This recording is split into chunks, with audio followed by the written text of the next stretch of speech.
السلام عليكم ورحمة الله.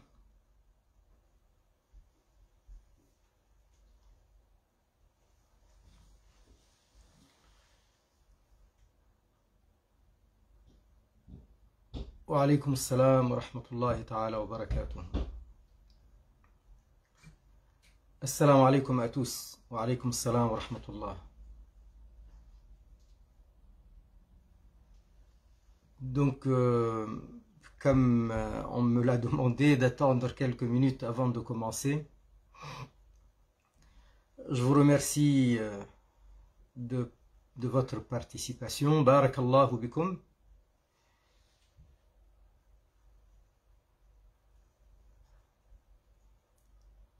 Donc, je dis à tous ceux qui me saluent, wa alaykum assalam wa rahmatullah.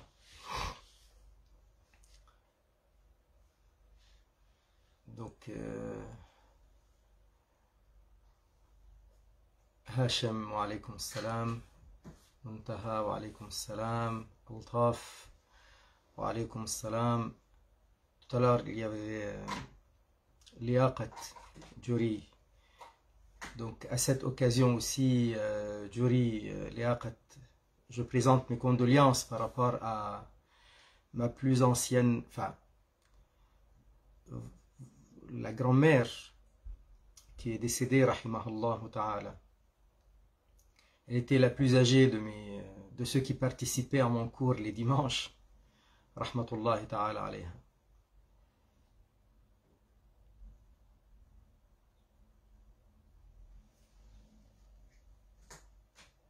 Tony Cosimo.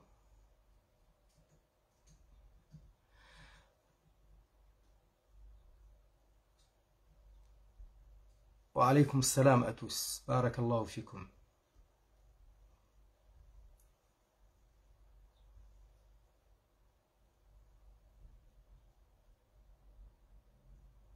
Rahimahullah, effectivement. Qu'Allah vous protège, qu'Allah vous accorde le meilleur dans cette vie et dans l'au-delà.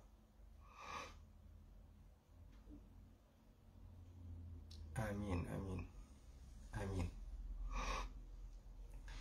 Subhanallah walhamdulillah wa la ilaha illallah wallahu akbar wa la hawla wa la quwwata illa billahi al-ali al-azim. اللهم صل وسلم وبارك على سيدنا ومولانا محمد وعلى آله وصحبه وتابعيهم بإحسان إلى يوم الدين. Donc Bilal, Imam Bilal wa alaykum salam, Suhail wa alaykum salam, Lydia wa alaykum salam, Sarah wa alaykum salam wa rahmatullah, barakallahu fikum. Dominique Blanc wa alaykum salam wa rahmatullah. Donc c'est le temps de commencer, Inch'Allah. Alhamdulillah wa sallallahu wa sallam ala sayyidina wa maulana Muhammad wa ala alihi wa sahabatihi wa tabi'ihim bi ihsanin ila yawmiddin amma ba'd. Aujourd'hui, nous parlons du jeûne, mais présentation, introduction et quelques lois pour commencer.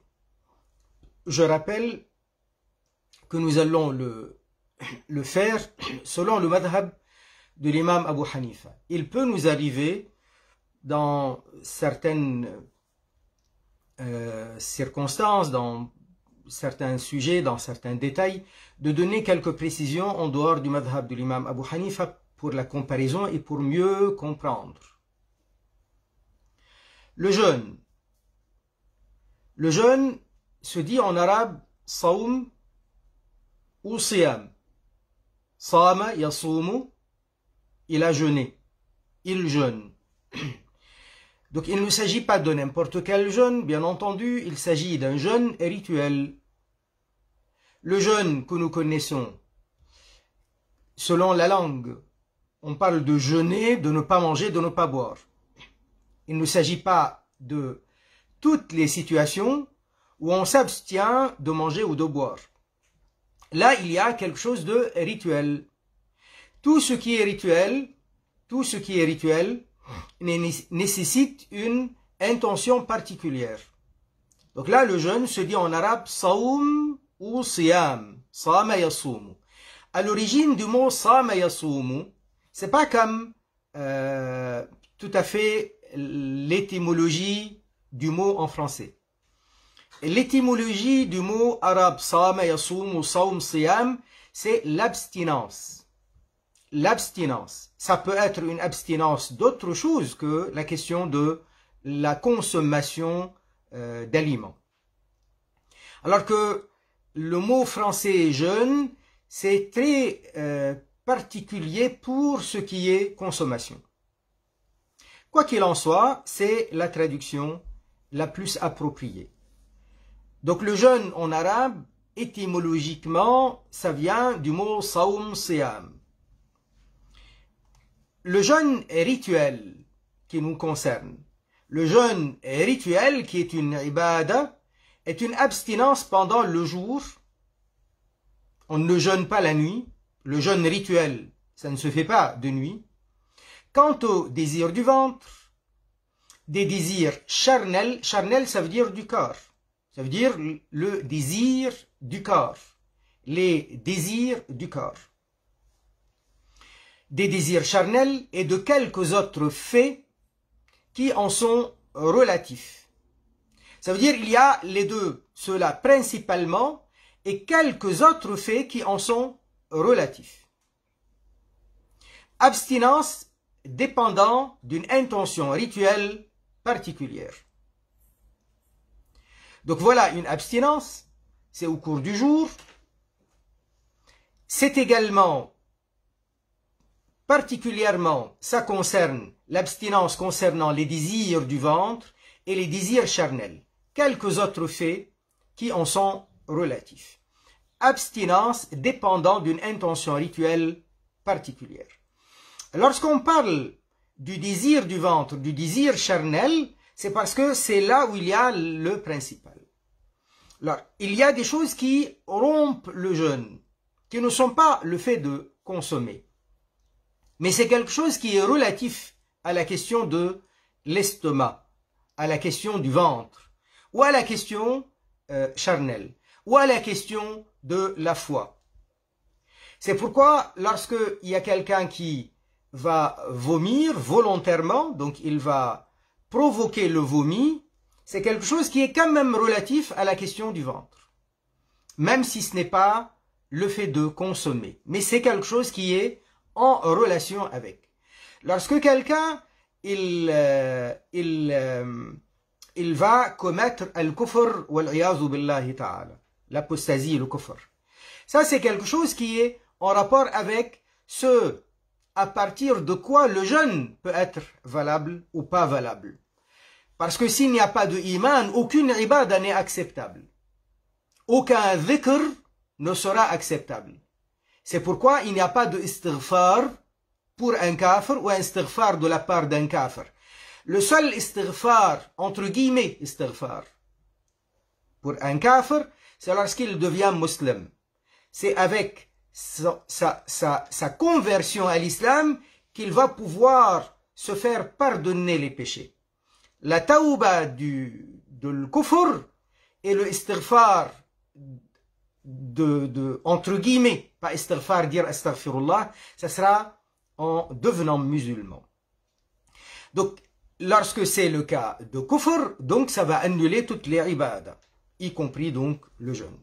Donc c'est pourquoi cette définition, on la trouve dans les livres des fuqaha. Le jour, nous avons bien dit, c'est une abstinence durant le jour. C'est quoi le jour? Le jour est depuis le fajr, l'aube, jusqu'au maghrib, qui est le coucher du soleil. Donc c'est depuis le fajr jusqu'au coucher du soleil. Ça veut dire quoi plus précisément? C'est-à-dire lorsque le soleil aura fini de disparaître. Pas au moment où le soleil commence à se coucher. C'est lorsque le soleil s'est couché. Il a fini de se coucher. Le jour, c'est pas depuis le lever du soleil. C'est depuis le fajr. Al-fajr, ça veut dire à partir du moment où l'aube aura commencé. L'aube aura commencé à partir de la première lueur horizontale. De toute façon, on va le définir. Donc le jour, c'est pas du lever au coucher, c'est du fajr au coucher. Et quand on dit du fajr, ça veut dire à l'instant de le fajr, ça commence. Et à ne pas confondre une chose. Il y a dans la sunna de Nabi alayhi salatu salam quelque chose qui est pratiqué également dans certains endroits du monde musulman, de adhan. Comme à l'époque de Nabi alayhi salatu salam. Le premier adhan, c'était pas le fajr. Le premier adhan, c'était pour annoncer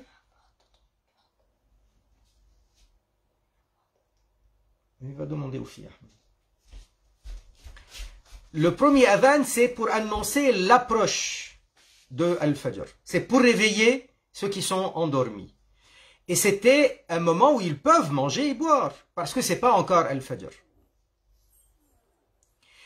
Le second adhan, c'est pour marquer, c'est déjà Al-Fajr, donc on peut plus manger et boire. Bien entendu, on va pas attendre qu'ils disent Al-Adhan. Si quelqu'un il a une bouchée dans la bouche et il entend le mu'adhin, le second adhan, il sait que c'est le fajr, donc il ne va pas consommer, il va sortir ce qu'il a dans la bouche.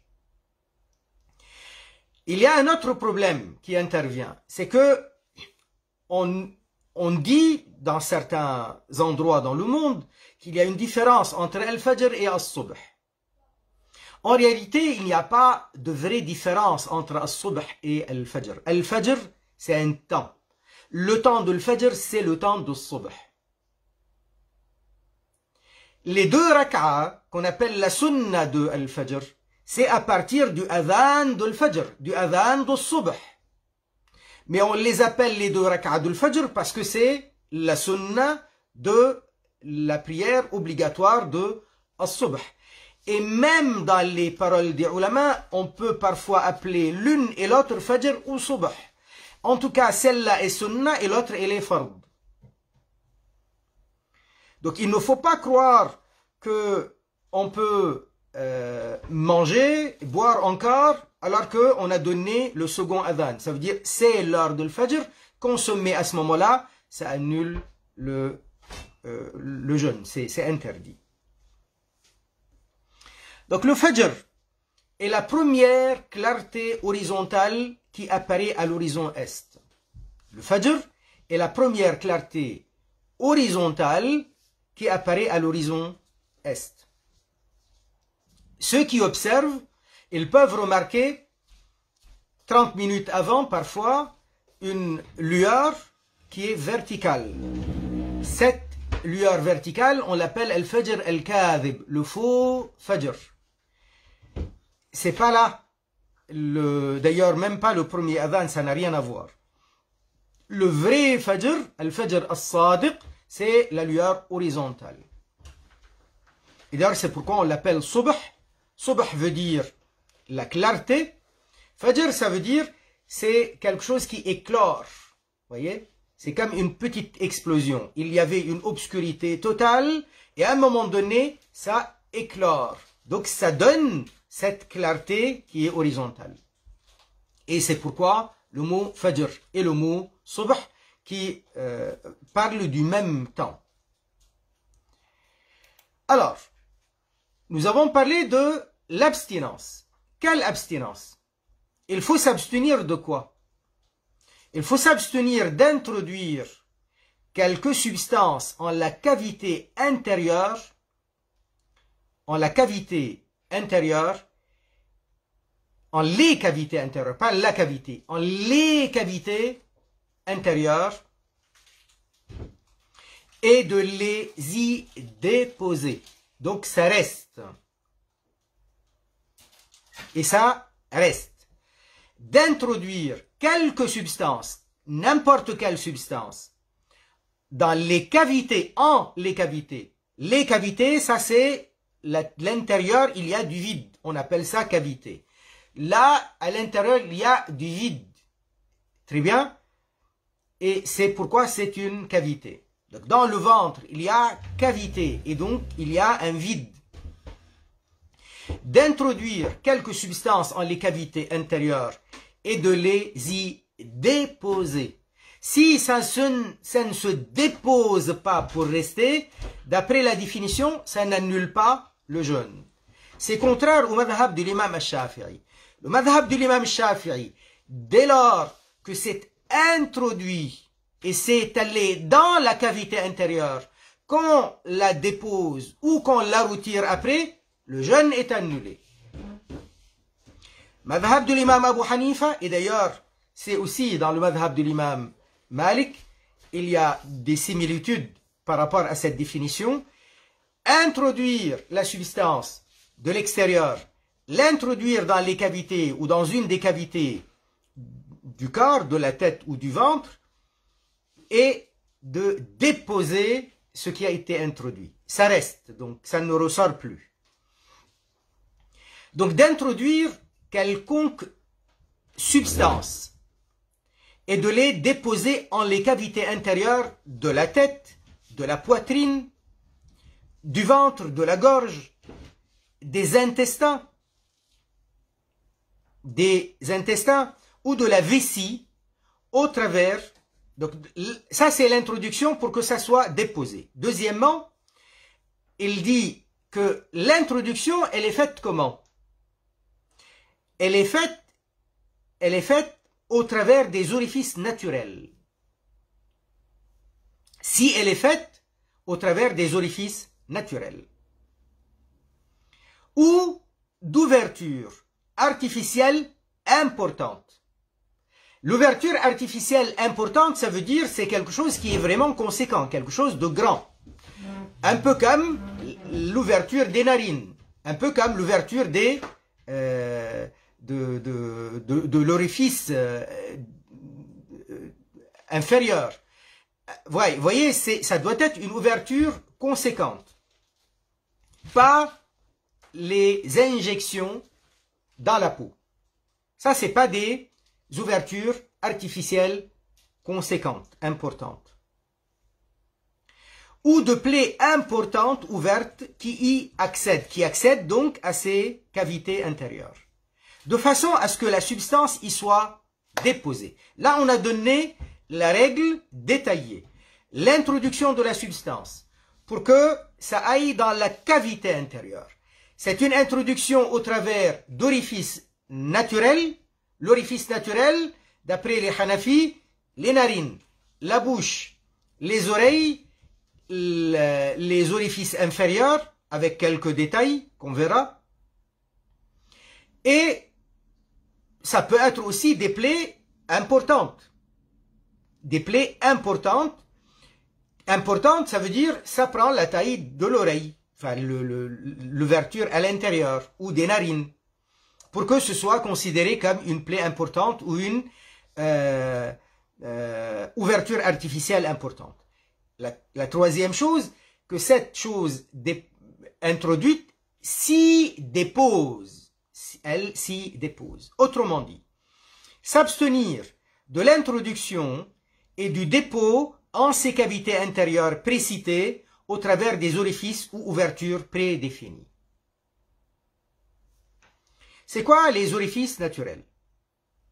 Les orifices naturels sont la bouche, les narines, les oreilles et les orifices inférieurs, sauf la partie génitale de l'homme, du sexe masculin, d'après l'imam Abu Hanifa et son grand disciple l'imam Muhammad bin al-Hassan al-Shaybani radiyallahu anhuma. Alors, tandis que pour son grand disciple Al-Qadi Abu Yusuf, il est donc la partie génitale masculine, c'est considéré comme un orifice naturel.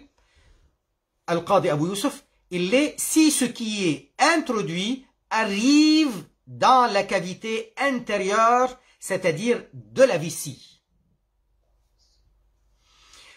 Autrement dit, si on introduit quelque chose par la partie génitale de l'homme et ça reste dans la canalisation, ça ne va pas jusqu'à la vessie. Alors d'après les trois, le jeûne n'a pas été annulé.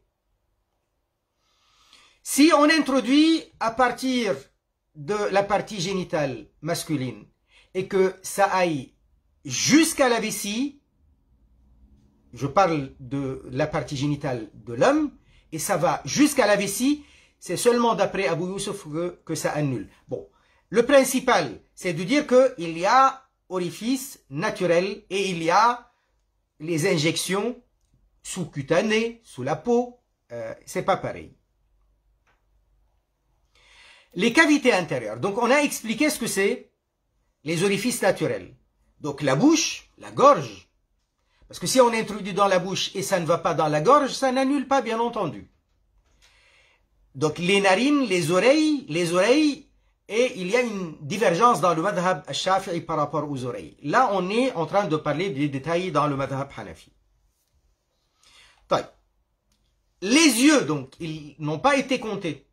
Donc lorsque on introduit dans l'œil des gouttes, et même si ces gouttes traversent pour entrer à l'intérieur du corps, eh bien ça n'annule pas dans le madhab hanafi. Et d'ailleurs, pareil d'après le madhab shafi'i. C'est pas la même chose dans le madhab de l'imam Malik, à ne pas confondre. C'est pas la même chose dans le madhab de l'imam Malik, à ne pas confondre. Les cavités intérieures. Les cavités intérieures sont au-delà des cavités extérieures, parce qu'il y a des cavités extérieures. Là, par exemple, ce qu'on voit des narines, ce qui est visible des narines, c'est une cavité, mais elle est extérieure parce qu'elle est visible de l'extérieur. La bouche, l'intérieur de la bouche, là, sans arriver jusqu'à la gorge, là, c'est une cavité qui est considérée extérieure parce qu'en ouvrant la bouche, c'est visible de l'extérieur. Donc, les cavités intérieures sont au-delà des cavités extérieures et visibles de la bouche, du nez et des oreilles. Là aussi, il y a des cavités. Si j'introduis de l'eau dans le wudu, ça n'annule selon aucun madhab, parce que ça, c'est déjà la cavité extérieure. Donc là, on n'a pas parlé de l'intérieur de la tête. Les cavités intérieures, donc, sont au-delà des cavités extérieures et visibles de la bouche, du nez et des oreilles. Autrement dit, à partir de la gorge, au fond du nez, au fond des narines et au fond des oreilles. C'est-à-dire une fois qu'on a dépassé cette partie qui est extérieure. Il en est de même pour le vagin et l'anus. Cependant, en ce qui concerne ces deux derniers qu'on vient de citer, ça, dès lors que ça traverse la fermeture donc naturelle, donc là il n'y a pas de cavité extérieure. Pour les parties, les orifices inférieurs, il n'y a pas de cavité extérieure. Cependant, Al-Qadi Abu Yusuf y ajoute la cavité de la vessie, quand bien même l'introduction passe par le pénis. On est en train de parler donc de l'abstinence, n'est-ce pas?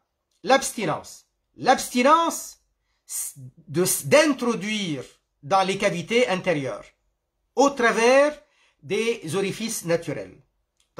Il y a une deuxième abstinence. La deuxième abstinence, c'est de provoquer le vomissement. Provoquer le vomi. Il s'agit de provoquer le vomissement en quantité qui emplit la bouche. C'est-à-dire au point de ne pas pouvoir contenir le vomi dans la bouche ou peiner à le faire. Ça, c'est quelque chose qui est relatif au ventre. Très bien.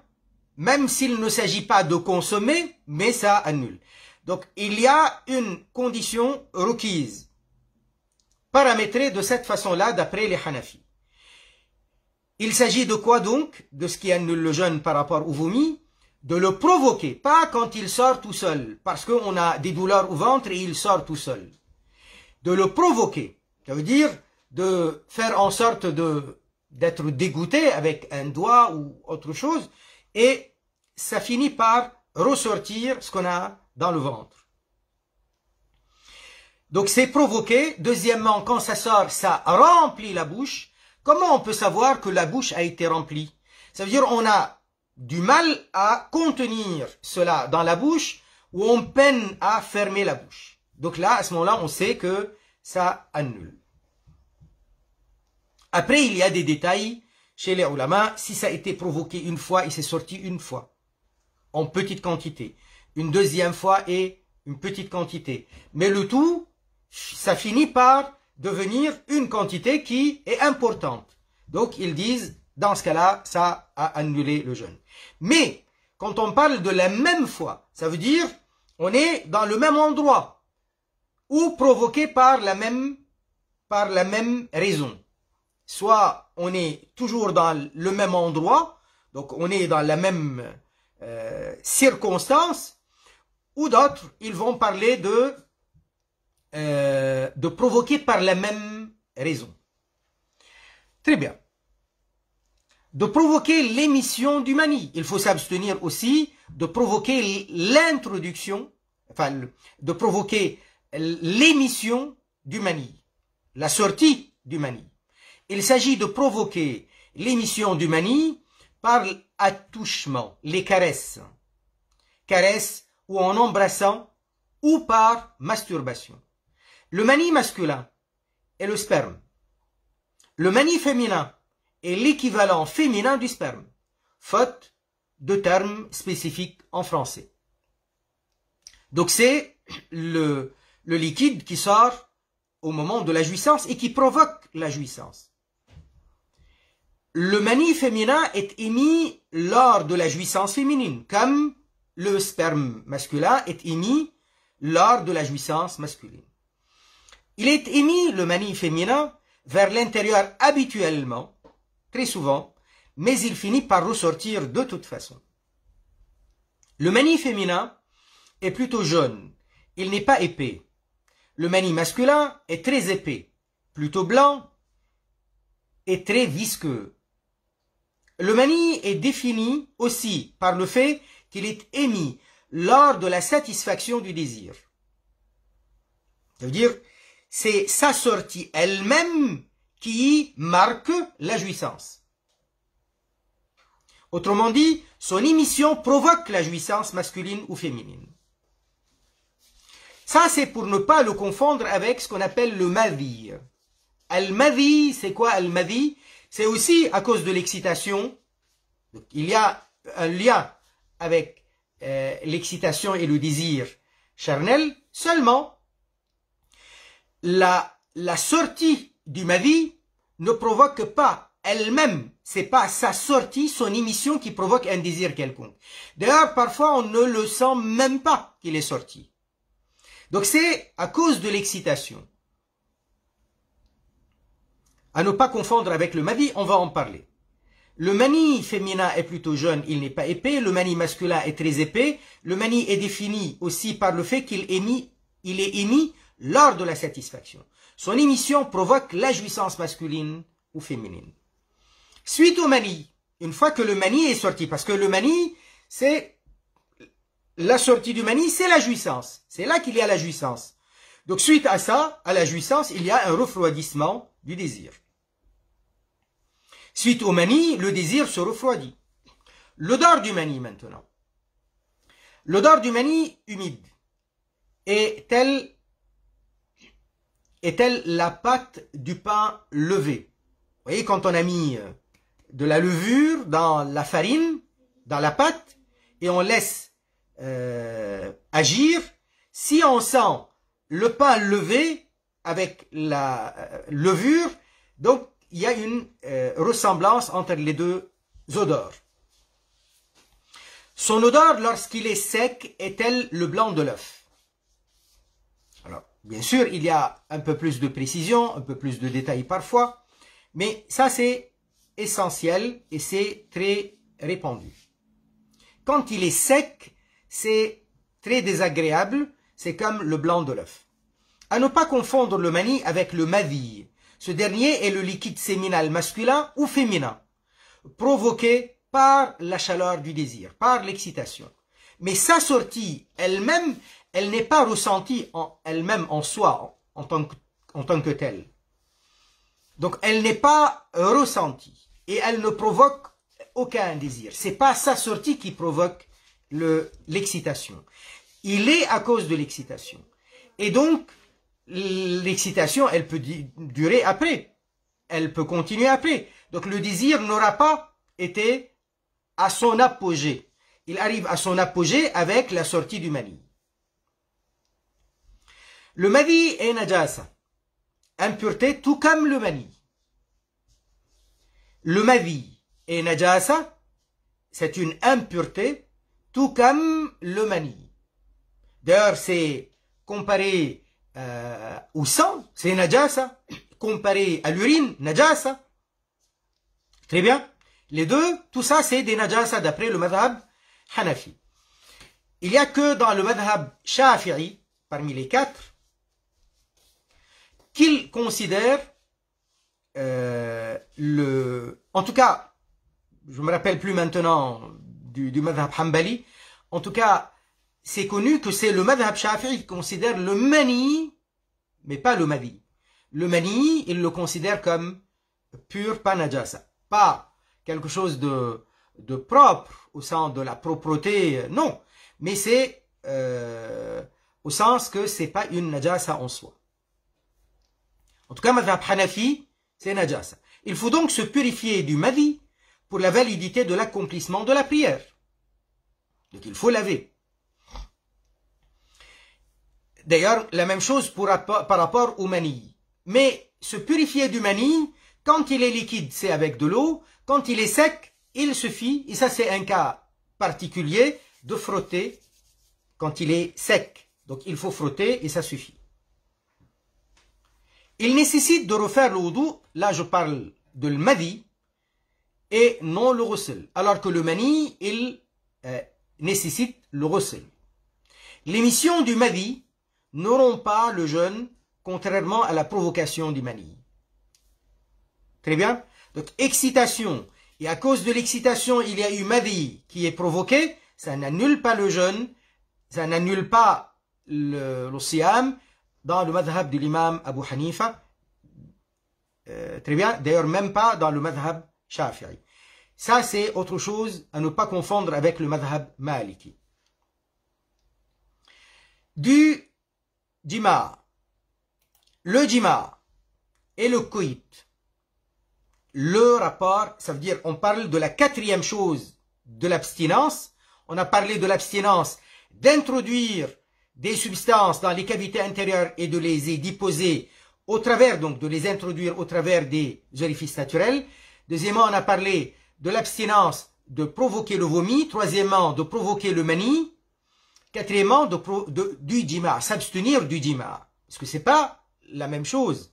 Il peut y avoir jima sans provoquer sans provoquer le mani, sans éjaculation, mais c'est un jima. Il peut y avoir donc provocation de mani par la masturbation, et donc là ça va annuler même s'il n'y a pas eu jima. Donc c'est pas la même chose. Le jima et le coït, le rapport ou la relation sexuelle, il s'agit de la pénétration du pénis dans la partie génitale féminine ou dans le rectum. À savoir, ce dernier cas, la sodomie, est illicite de façon absolue, même en dehors du jeûne. Ce sont des règles de loi. Et quand un jahil, il s'introduit pour dire oui, mais ça veut dire ou ça ne veut pas dire, bon, en tout cas, c'est pas parce qu'on dit, il est dit dans les propos des fuqaha que s'introduit la sodomie, ça annule le jeûne. Ça ne veut pas dire que la sodomie, après le maghrib, dans la nuit, elle devient autorisée. Ce sont deux choses différentes. Là, on est en train de définir qu'est-ce que nous appelons jima. Donc, à savoir ce dernier cas, la sodomie est illicite de façon absolue, même en dehors du jeûne. Le jima est défendu lors du jeûne et il rompt le jeûne. Il rompt l'océan. Il annule le jeûne que la partie génitale de l'homme, que la partie génitale masculine soit enveloppée est couverte par un préservatif ou non.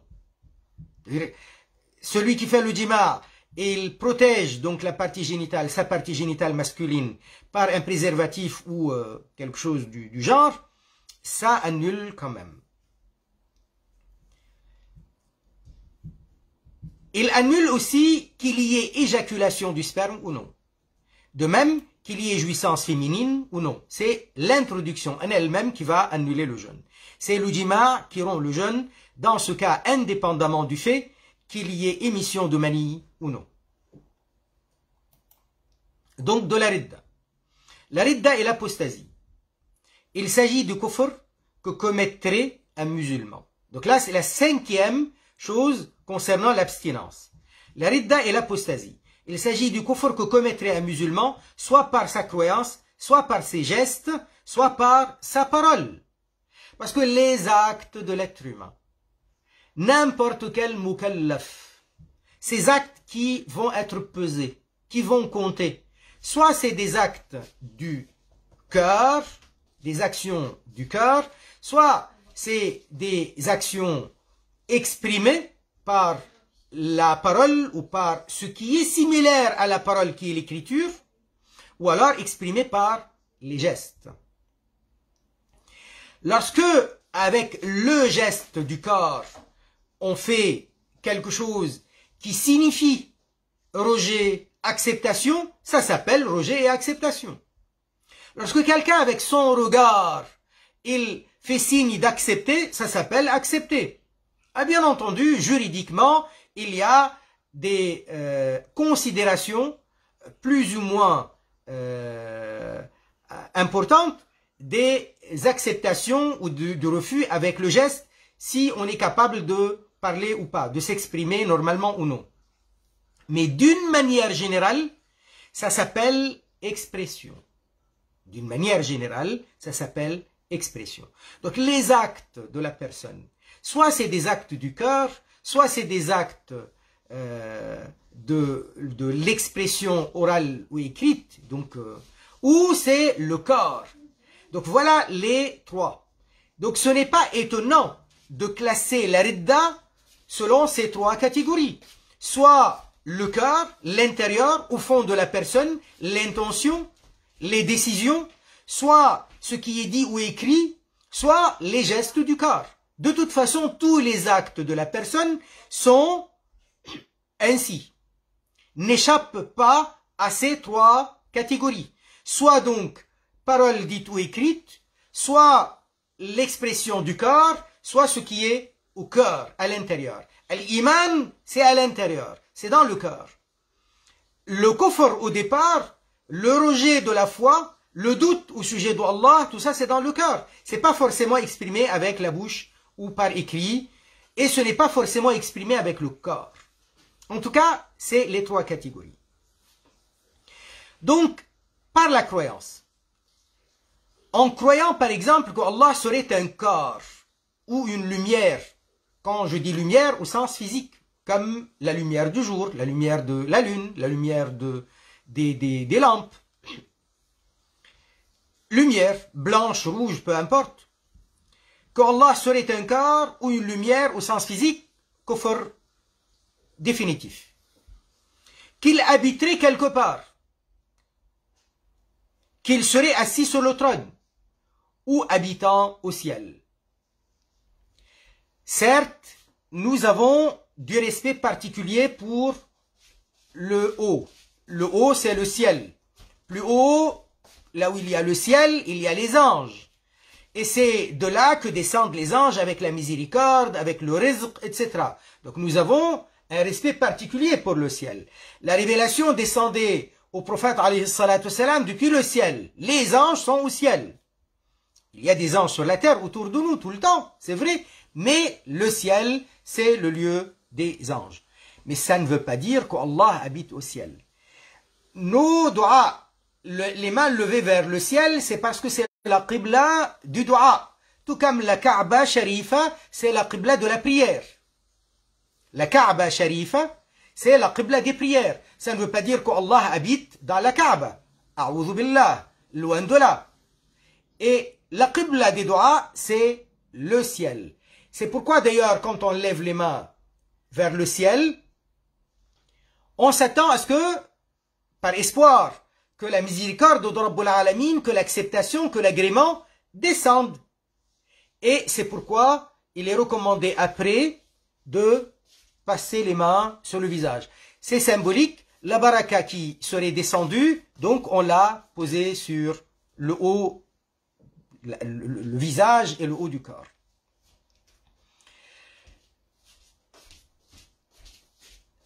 Allah Azza wa Jal istawa ala al-arsh, certes, mais istawa ala al-arsh ne veut pas dire Allah habite sur le trône ou dans le ciel, loin de là. Al-istiwa, le terme arabe est tel quel, nous y croyons. Al-istiwa est une sifa, est un attribut d'Allah, mais ce n'est pas un attribut au sens de la position assise. Donc les wahhabiyya d'une manière générale, les mujassima d'une manière générale, ils nous disent, vous êtes en train de refuser l'attribut de l'istiwa, parce que vous refusez la position assise. C'est là un kufr de leur part, parce que l'istiwa, nous le confirmons, mais pas au sens de la position assise. Attribut d'Allah, oui, mais pas au sens de la position assise. À ne pas traduire au mot à mot. L'istiwa, d'ailleurs, dans la langue arabe, ne signifie pas seulement le mot s'asseoir. Il signifie plein d'autres sens. Pourquoi en choisir seulement ce qui est caractéristique corporelle? C'est parce qu'ils sont des mujassima et les mujassima sont des mécréants. Et bien entendu, quand on dit ça, on parle de ceux qui croient ainsi, pas de ceux qui tournent autour de leur groupe, qui sont sympathisants, mais qui ne vont pas jusqu'à cette mécréance. Wal'iyadhu billah. Croire que Allah Azza wa Jal se déplacerait, un corps qui se déplace, qu'il s'unirait physiquement avec ses créatures. Et ça, malheureusement, ça c'est la parole de certains faux soufis. Tout ça, ça revient à le considérer comme une âme, comme un esprit, comme un corps, comme une substance, comme une matière, palpable ou non palpable. Tout ça, c'est kufr. Qu'il se décomposerait. Là aussi, ça revient à la matière. Ou douter de son existence. D'ailleurs, tout ce qu'on vient de dire est rejeté dans la parole de Rabbul Alamin, Laysa kamithlihi shay, rien n'est tel que lui. Donc, il n'est pas comme la matière, il n'est pas comme le physique, il n'est pas comme les corps. Il n'est pas semblable à quoi que ce soit de ce que nous connaissons de nous-mêmes et autour de nous. Parce que Allah n'est pas une matière, donc il n'est pas matière. Et c'est aussi rejeté par la parole de Rabbul Alamin, lam yalid wa lam yulad. Donc il n'est pas issu d'une origine, il n'a pas été, lam yalid, il n'a pas engendré, donc il n'est pas source, une matière source, wa lam yulad, et il n'est pas une matière issue d'une autre. Wa lam yulad, il n'a pas été engendré. Et donc, comme il le dit notre cheikh, radiyallahu ta'ala anhu, rahimahullah, il dit nafyun lil maddiyati wal inhilal. Ça c'est nier al maddiya, que il soit la négation, que ce soit une matière quelconque, une substance quelconque, wal inhilal, et une négation aussi de tout ce qui est issu à partir de, ou quelque chose issu de lui.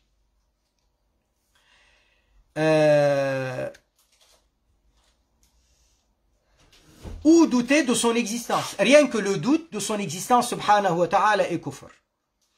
Pourquoi? Parce que de toute façon, ça contredit le sens même de al-iman. Le mot iman veut dire quoi? Veut dire la croyance ferme, la croyance qui est absolue, la croyance sans aucun doute.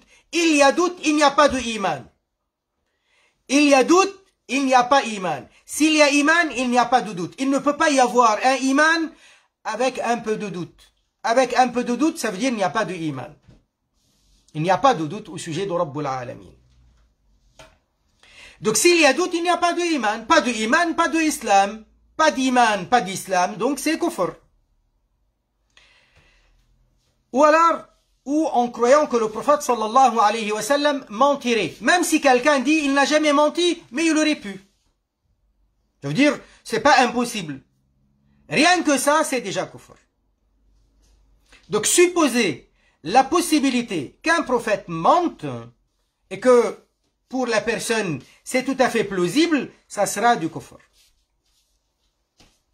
Ou que le prophète sallallahu alayhi wa sallam confondrait entre la révélation divine et les suggestions sataniques.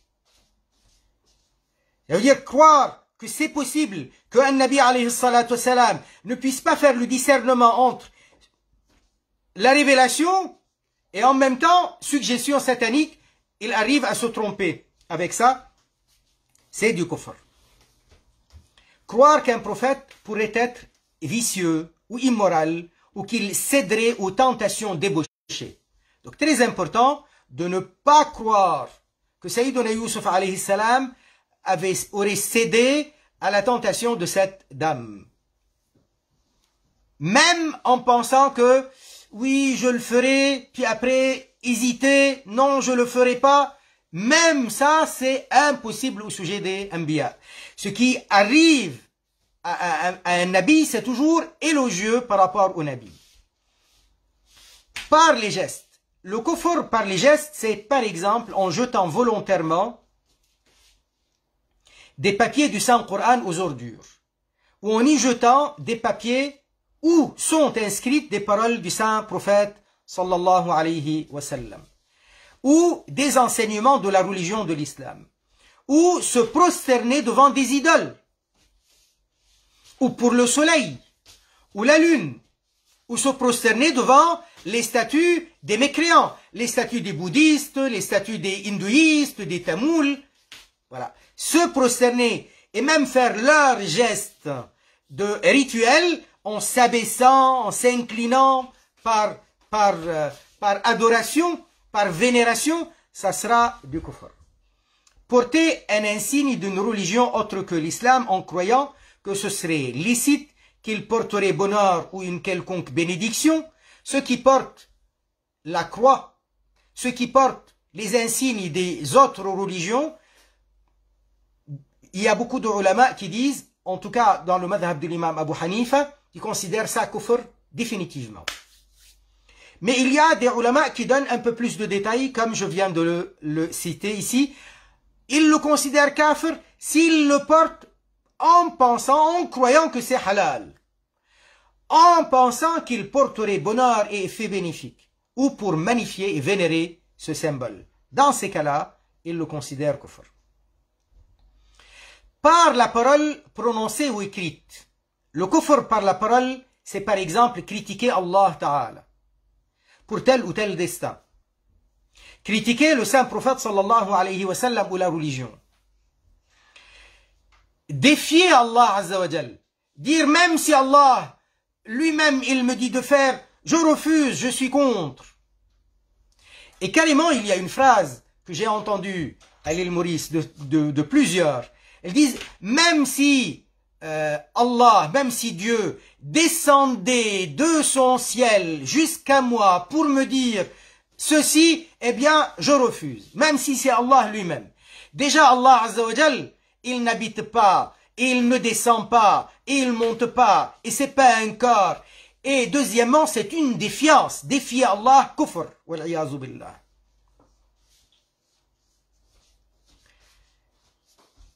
Critiquer le saint prophète sallallahu alayhi wa sallam. Critiquer la religion. C'est ridda, c'est kufr. Aussi de répéter les prières rituelles de non-musulmans vouant leur culte à d'autres qu'Allah. Soi-disant on est tolérant, certains hommes politiques ou certains hypocrites, et il va aller dans les églises pour répéter les prières des chrétiens. C'est kufr. Ad-din pour Allah, c'est à l'islam. Les autres dînes sont des dînes kufr.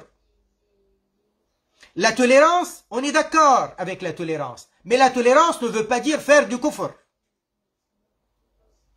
Le kufr est pire que si on fait les péchés comme la fornication ou l'adultère. Le kufr, c'est le pire de tous les péchés. Et alors, par tolérance, ça s'appelle pas tolérance, ça s'appelle faire du kufr. D'aller faire leur prière. D'aller se prosterner devant leurs idoles. Ça, c'est du kufr, wal-iyazu billah. Insulter ou blâmer à l'islam. Dire d'un musulman qu'il est kafir tout en sachant qu'il est musulman. Ça veut dire pour l'insulter, au lieu de lui dire espèce d'idiot, espèce de ceci, espèce de cela, et lui dit espèce de kafir. Mais pourquoi tu as dit qu'il est kafir? Dis pour l'insulter. Est-ce qu'il a commis quelque chose que tu penses que c'est kufr? Il dit non. Est-ce qu'il y a une comparaison de son comportement avec le kufr? Non. Seulement pour l'insulter. Là, dans ce cas-là, ça sera du kufr. Et ceci l'est que ce soit en étant sérieux ou en plaisantant ou en colère. Se moquer d'une sunna prophétique, sachant qu'elle l'est. Dire qu'il y aurait d'autres prophètes qui seraient envoyés après le prophète Muhammad sallallahu alayhi wa sallam. La ridda annule, comme les Qadiani. Les Qadiani, ils disent ça, et c'est du kufr. À l'époque, Moussaïlim al-Kadhab et ses adeptes ont été considérés murtaddin mécréants, parce qu'ils ont considéré que Moussaïlima était un nabi après notre nabi Muhammad sallallahu alayhi wa sallam. Et ceux qui ont cru en la soi-disant prophétesse Sajah ou al-Aswad al-Ansi, tous ont été considérés mécréants. Alors pareil pour les Qadiani. La ridda annule toutes les récompenses déjà gagnées dans sa vie. L'adoration en cours à l'exception du ghusl, du wudu et du tayammum. Parce que pour les Hanafis, ghusl, wudu et tayammum, tout ça c'est pas des rituels en soi, mais c'est des causes pour, des conditions pour le rituel qu'est la prière. D'ailleurs même selon Al-Shafi'i, ghusl et wudu ne sont pas annulés par la ridda, seul le tayammum. Mais d'après les Hanafis, les trois ne sont pas annulés par la ridda. Le nikah, le mariage, dès qu'il y a un kufr, un cas de kufr, le nikah est annulé. Le mariage est annulé. C'est pas un divorce, contrairement au madhab de l'imam Malik. C'est annulation du mariage. Le hajj, le pèlerinage, même le pèlerinage passé, il va falloir le refaire. La ridda nécessite de dire la kalima, les deux témoignages de la foi, qui sont la ilaha illallah Muhammadur Rasulullah, ou dire leur signification, la traduction ou la signification. Il n'est pas de Dieu à part Allah, Muhammad est le prophète et messager d'Allah. Ce genre de mots, mais pas n'importe lequel, il faut que ce soit spécifique dans ces significations-là. Il n'est pas exigé que la kalima soit formulée en arabe, surtout lorsque la personne ne comprend pas l'arabe ou ne prononce pas bien l'arabe. Donc on ne va pas insister pendant 10 minutes alors qu'on peut dire le mot Dieu au lieu de dire Allah qui n'arrive pas à le prononcer. Ou le mot Muhammad, c'est obligé de dire Muhammad. Alors il y a des ulama qui disent, on lui explique que Muhammad alayhi salatu wassalam, c'est lui-même Abul Qasim ou Abul Qasim. Son fils est né Al-Qasim, qu'on peut prononcer Al-Qasim. Et donc auquel cas on peut le dire s'il n'arrive pas à dire le Ha. Il n'est pas exigé que la kalima soit formulée en arabe, surtout lorsque la personne ne comprend pas l'arabe. Ceci doit être dans l'état d'esprit de regagner l'adhésion à l'islam, de se purifier du kufr. Refaire son nikah, ça doit refaire son nikah, s'il souhaite reprendre la vie commune, tous les deux. Il faudra aussi refaire son mariage en présence de deux témoins, et en déterminant à nouveau le mahr, le sadaq, qui est la dot de la mariée. Refaire son hajj, le pèlerinage à la Sainte Mecca, ceci est le cas du madhab Hanafi. En effet, on exige de celui qui a commis, c'est pas le cas d'après le madhab Shafi'i, on exige de celui qui a commis la ridda, le kufr, et qui avait accompli le pèlerinage dans le passé de refaire le hajj, chose que l'on n'exige pas pour ses prières ou jeûnes de Ramadan des années précédentes. On s'arrête là pour aujourd'hui. Subhanallah walhamdulillah wa la ilaha illallah. La ilaha illallah, la ilaha illallah, la ilaha illallah. Allahumma salli ala sayyidina Muhammad wa ala alihi wa sahbihi wa sallim. Rabbi ighfir lil mu'minina wal mu'minat. Subhana rabbika rabbil izzati amma yasifun. Wa salamun ala al mursalin. Walhamdulillahi rabbil alamin. Assalamu alaikum wa rahmatullah.